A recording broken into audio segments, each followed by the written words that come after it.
ओम शांति। 6 जून 2021 अव्यक्त बाप दादा के महावाक्य। ओरिजिनल डेट 14 जनवरी 1988। उदासी आने का कारण छोटी मोटी अवज्ञाएं। आज बेहद के बड़े ते बड़े बाप, ऊंचे ते ऊंच बनाने वाले बाप अपने चारों ओर के बच्चों में से विशेष आज्ञाकारी बच्चों को देख रहे हैं। आज्ञाकारी बच्चे तो सभी अपने को समझते हैं, लेकिन नंबरवार हैं। कोई सदा आज्ञाकारी और कोई आज्ञाकारी है, सदा नहीं है। आज्ञाकारी की लिस्ट में सभी बच्चे आ जाते हैं, लेकिन अंतर जरूर है। आज्ञा देने वाला बाप सभी बच्चों को एक समय पर एक ही आज्ञा देते हैं, अलग अलग भिन्न भिन्न आज्ञा भी नहीं देते हैं। फिर भी नंबरवार क्यों होते हैं? क्योंकि जो सदा हर संकल्प व हर कर्म करते बाप की आज्ञा का सहज स्मृति स्वरूप बनते हैं, वह स्वतः ही हर संकल्प, बोल और कर्म में आज्ञा प्रमाण चलते, और जो स्मृति स्वरूप नहीं बनते उनको बार बार स्मृति लानी पड़ती है। कभी स्मृति के कारण आज्ञाकारी बन चलते और कभी चलने के बाद आज्ञा याद करते हैं, क्योंकि आज्ञा के स्मृति स्वरूप नहीं। जो श्रेष्ठ कर्म का प्रत्यक्ष फल मिलता है, वह प्रत्यक्ष फल की अनुभूति न होने के कारण कर्म के बाद याद आता है कि यह रिजल्ट क्यों हुई। कर्म के बाद चेक करते तो समझते हैं जो जैसी बाप की आज्ञा है उस प्रमाण न चलने कारण जो प्रत्यक्ष फल अनुभव हो वह नहीं हुआ। इसको कहते हैं आज्ञा के स्मृति स्वरूप नहीं है, लेकिन कर्म के फल को देखकर स्मृति आई। तो नंबर 1 है सहज स्वतः स्मृति स्वरूप आज्ञाकारी, और दूसरा नंबर है कभी स्मृति से कर्म करने वाले और कभी कर्म के बाद स्मृति में आने वाले। तीसरे नंबर की तो बात ही छोड़ दो। 2 मालाएं हैं, पहली छोटी माला है, दूसरी बड़ी माला है। तीसरी की तो माला ही नहीं है, इसलिए 2 की बात कर रहे हैं। आज्ञाकारी नंबर 1 सदा अमृत वेले से रात तक सारे दिन की दिनचर्या के हर कर्म में आज्ञा प्रमाण चलने के कारण हर कर्म में मेहनत नहीं अनुभव करते, लेकिन आज्ञाकारी बनने का विशेष फल बाप के आशीर्वाद की अनुभूति करते हैं, क्योंकि आज्ञाकारी बच्चे के ऊपर हर कदम में बाप दादा की दिल की दुआएं साथ है। इसलिए दिल की दुआओं के कारण हर कर्म फलदायी होता है, क्योंकि कर्म बीज है और बीज से जो प्राप्ति होती है वह फल है। तो नंबर 1 आज्ञाकारी आत्मा का हर कर्म रूपी बीज शक्तिशाली होने के कारण हर कर्म का फल अर्थात संतुष्टता, सफलता प्राप्त होती है। संतुष्टता अपने आप से भी होती है और कर्म के रिजल्ट से भी होती है और अन्य आत्माओं के संबंध संपर्क से भी होती है। नंबर 1 आज्ञाकारी आत्माओं के तीनों ही प्रकार की संतुष्टता स्वतः और सदा अनुभव होती है। कई बार कई बच्चे अपने कर्म से स्वयं संतुष्ट होते हैं कि मैंने बहुत अच्छा विधि पूर्वक कर्म किया, लेकिन कहाँ सफलता रूपी फल जितना स्वयं समझते हैं उतना दिखाई नहीं देता, और कहाँ फिर स्वयं भी संतुष्ट, फल में भी संतुष्ट, लेकिन संबंध संपर्क में संतुष्टता नहीं होती है। तो इसको नंबर 1 आज्ञाकारी नहीं कहेंगे। नंबर 1 आज्ञाकारी तीनों ही बातों में संतुष्टता अनुभव करेगा। वर्तमान समय के प्रमाण कई श्रेष्ठ आज्ञाकारी बच्चों द्वारा कभी कभी कोई आत्माएं अपने को असंतुष्ट भी अनुभव करती हैं। आप सोचेंगे ऐसा तो कोई नहीं है जिससे सभी संतुष्ट हो। कोई न कोई असंतुष्ट हो भी जाते हैं, लेकिन वह कई कारण होते हैं। अपने कारण को न जानने के कारण मिसअंडरस्टैंड, गलत फहमी कर देते हैं।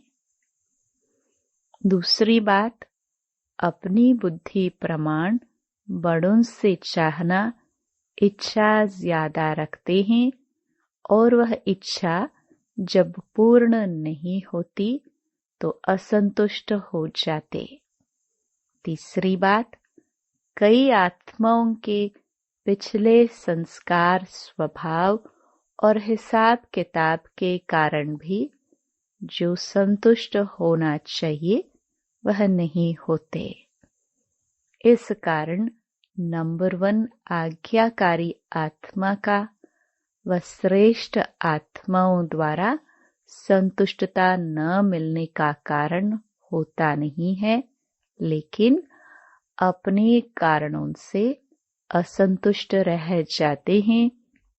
इसलिए कहाँ कहाँ दिखाई देता है कि हर एक से कोई असंतुष्ट है, लेकिन उसमें भी मेजॉरिटी 95% के करीब संतुष्ट होंगे।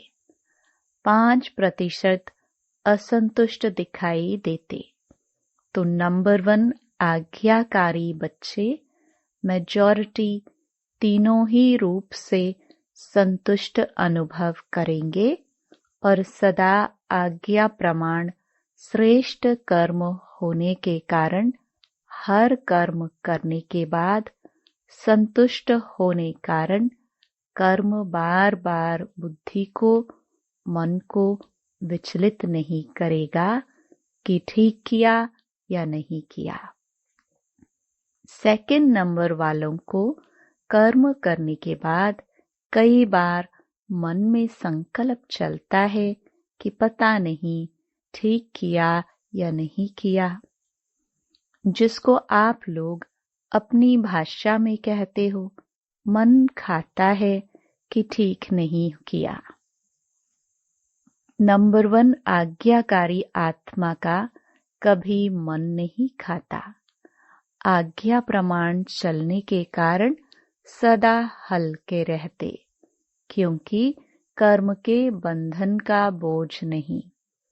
पहले भी सुनाया था कि एक है कर्म के संबंध में आना, दूसरा है कर्म के बंधन वश कर्म करना।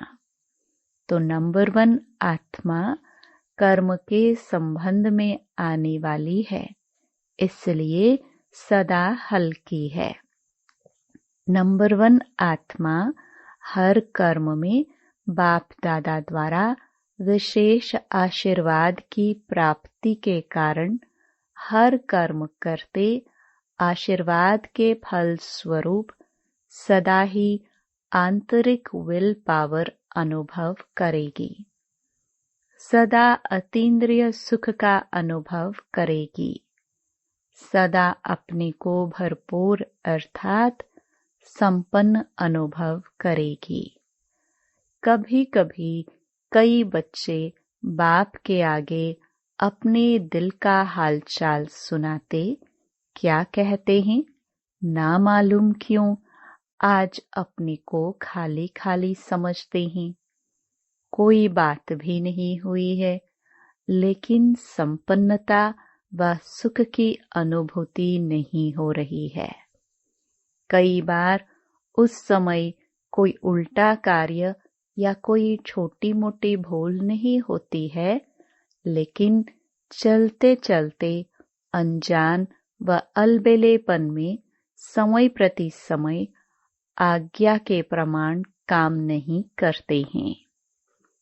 पहले समय की अवज्ञा का बोझ किसी समय अपने तरफ खींचता है, जैसे पिछले जन्मों के कड़े संस्कार स्वभाव कभी कभी ना चाहते भी अपने तरफ खींच लेते हैं। ऐसे समय प्रति समय की हुई अवज्ञाओं का बोझ कभी कभी अपने तरफ खींच लेता है। वह है पिछला हिसाब किताब। यह है वर्तमान जीवन का हिसाब, क्योंकि कोई भी हिसाब चाहे इस जन्म का चाहे पिछले जन्म का लगन की अग्नि स्वरूप स्थिति के बिना भस्म नहीं होता।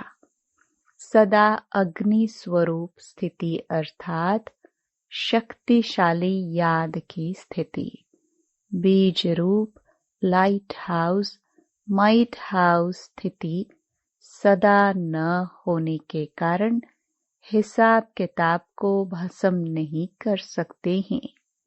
इसलिए रहा हुआ हिसाब अपने तरफ खींचता है।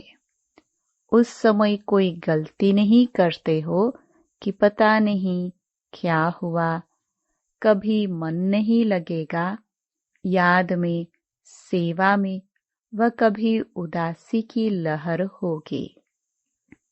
एक होता है ज्ञान द्वारा शांति का अनुभव, दूसरा होता है बिना खुशी बिना आनंद के सन्नाटे की शांति। वह बिना रस के शांति होती है। सिर्फ दिल करेगा कहाँ अकेले में चले जाए, बैठ जाए। यह सब निशानियां हैं कोई न कोई अवज्ञा की। कर्म का बोझ खींचता है। अवज्ञा एक होती है पाप करना व कोई बड़ी भूल करना, और दूसरी छोटी छोटी अवज्ञाएं भी होती हैं। जैसे बाप की आज्ञा है अमृत वेले विधि पूर्वक शक्तिशाली याद में रहो, तो अमृत वेले अगर इस आज्ञा प्रमाण नहीं चलते तो उसको क्या कहेंगे, आज्ञाकारी या अवज्ञा। हर कर्म कर्म योगी बन करके करो, निमित्त भाव से करो, निर्माण बन के करो, यह आज्ञाएं हैं। ऐसे तो बहुत बड़ी लिस्ट है, लेकिन दृष्टांत की रीति में सुना रही हैं। दृष्टि वृत्ति सबके लिए आज्ञा है। इन सब आज्ञाओं में से कोई भी आज्ञा विधि पूर्वक पालन नहीं करते तो इसको कहते हैं छोटी मोटी अवज्ञाएं। यह खाता अगर जमा होता रहता है तो जरूर अपनी तरफ खींचेगा ना। इसलिए कहते हैं कि जितना होना चाहिए उतना नहीं होता। जब पूछते हैं ठीक चल रहे हो तो सब कहेंगे हाँ, और जब कहते हैं कि जितना होना चाहिए उतना है तो फिर सोचते हैं। इतने इशारे मिलते, नॉलेजफुल होते, फिर भी जितना होना चाहिए उतना नहीं होता। कारण पिछला व वर्तमान बोझ डबल लाइट बनने नहीं देता है। कभी डबल लाइट बन जाते, कभी बोझ नीचे ले आता। सदा अतीन्द्रिय सुख व खुशी संपन्न शांत स्थिति अनुभव नहीं करते हैं।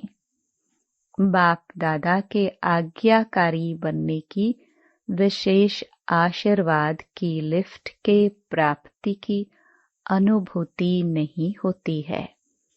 इसलिए किस समय सहज होता, किस समय मेहनत लगती है। नंबर 1 आज्ञाकारी की विशेषताएं स्पष्ट सुनी। बाकी नंबर 2 कौन हुआ जिसमें इन विशेषताओं की कमी है, वह नंबर 2 और दूसरे नंबर माला के हो गए। तो पहली माला में आना है ना। मुश्किल कुछ भी नहीं है। हर कदम की आज्ञा स्पष्ट है। उसी प्रमाण चलना सहज हुआ या मुश्किल हुआ। आज्ञा ही बाप के कदम है, तो कदम पर कदम रखना तो सहज हुआ ना। वैसे भी सभी सच्ची सीताएं हो, सजनियां हो, तो सजनियां कदम पर कदम रखती है ना। यह विधि है ना, तो मुश्किल क्या हुआ। बच्चे के नाते से भी देखो, बच्चे अर्थात जो बाप के फुटस्टेप पद चिन्ह पर चले। जैसे बाप ने कहा ऐसे किया।